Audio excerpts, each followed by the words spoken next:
Ó, sabe, é muito comum a gente pensar que todo empreendedor é igual, mas a verdade é que existem basicamente 4 tipos bem diferentes. E o mais interessante é que, mesmo sem perceber, todo mundo que abre um negócio acaba se encaixando em uma dessas categorias. E são elas que, no fim das contas, definem a jornada, seja para o sucesso ou para o fracasso. Então a pergunta que a gente precisa fazer é, olhando para a própria trajetória, em qual desses tipos será que uma pessoa se encaixaria hoje? É uma boa reflexão para se ter em mente enquanto a gente vai desvendando isso junto. E o mais legal é que esses tipos não são assim rótulos fixos, sabe? Na verdade, eles representam estágios, são fases sequenciais de um processo de aprendizado. É como se fosse uma jornada que, de um jeito ou de outro, todo mundo que empreende precisa percorrer para chegar lá. E toda jornada tem um ponto de partida, né? A base da montanha, digamos assim. Para quase todo empreendedor, é o primeiríssimo estágio, a chamada incompetência inconsciente. O que isso significa na prática? Bom, é o estágio do puro entusiasmo. A pessoa não tem a menor ideia do que é preciso para gerir um negócio e, o mais importante, ela nem sequer sabe que não sabe. É aquela situação clássica do eu não sei que eu não sei. E olha, nada explica melhor isso do que uma história real. O autor dessa análise conta que com 20 anos ele abriu uma loja com o pai. Detalhe, nenhum dos dois tinha experiência. O resultado? Em 2 anos, o negócio faliu. Um exemplo perfeito desse primeiro estágio. As características dessa fase são bem marcantes. Tem muita coragem, muita garra e aquela inspiração de ver amigos tendo sucesso, o que leva a pessoa a investir tudo que tem, todas as economias. O problema é que falta completamente o conhecimento básico de gestão.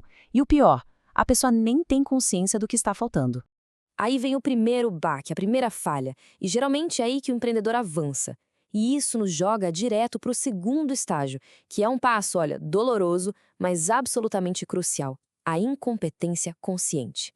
Aqui a chave vira. A pessoa agora começa a perceber que existem buracos enormes no conhecimento dela. Aquele não sei que não sei se transforma num doloroso eu sei que não sei. A ignorância deixa de ser uma bênção. E o autor sentiu isso na pele de novo. Depois do primeiro fracasso, ele foi lá e abriu uma doceria. Ele já sabia que precisava de mais conhecimento, mas sabe como é? Subestimou a coisa toda, achou que a experiência que ele já tinha ia ser suficiente. O negócio fechou em 4 meses. Aqui, as características são marcadas por uma tensão, uma briga interna.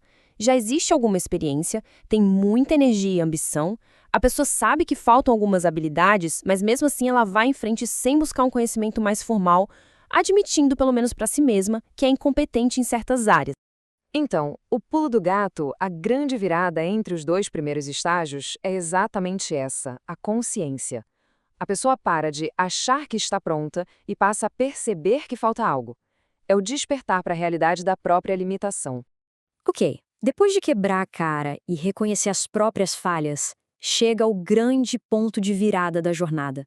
É o começo do terceiro estágio, a competência consciente. Esse é o estágio do aprendizado ativo. A pessoa agora não só sabe o que precisa saber, mas ela vai atrás desse conhecimento de forma ativa e aplica tudo com muito foco, com muita disciplina.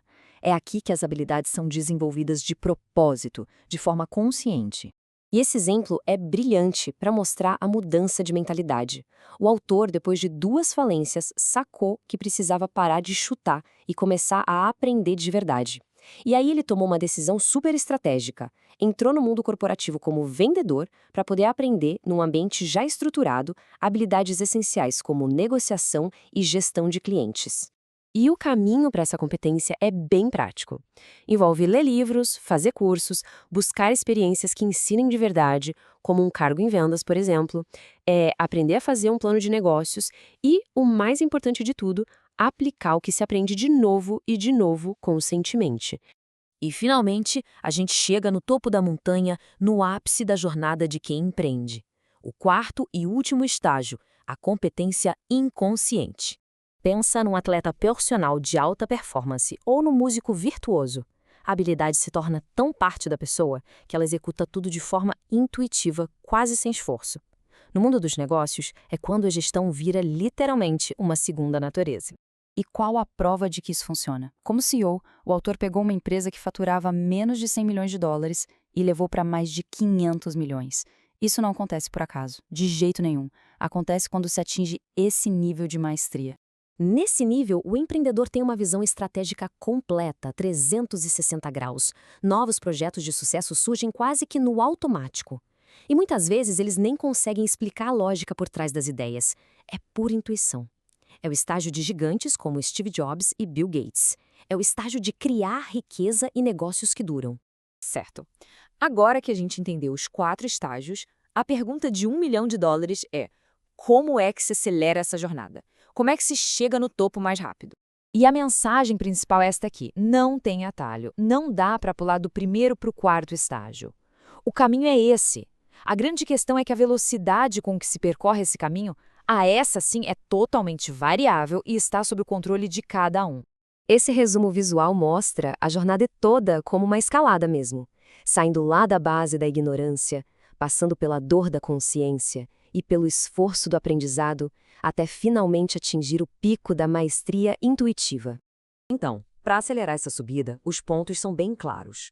Primeiro, entender que falhar faz parte do jogo. Segundo, buscar ativamente educação, cursos essenciais. Terceiro, cultivar uma ambição gigante de aprender. E, por fim, manter aquela garra, aquela vontade de ser o melhor, de ser referência na sua área. E isso nos leva à reflexão final. A velocidade da jornada não depende de sorte, mas de uma decisão consciente.